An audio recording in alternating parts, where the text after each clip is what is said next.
Здравейте!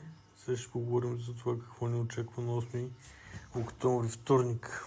Тогава ще има аспект положителен между Меркурий и Юпитер.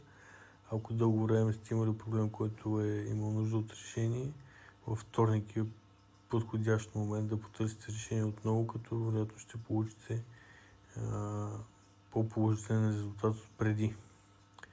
Също така, възможно е за хората, които се занимават с писане, с преподаване, с всякакъв друг мисловен процес, който изразява речта. Тогава за тези хора ще е положителен ден и работата им ще върви като по вода. За останалите хора като нас, обикновени, вероятно ще има оживени разговори.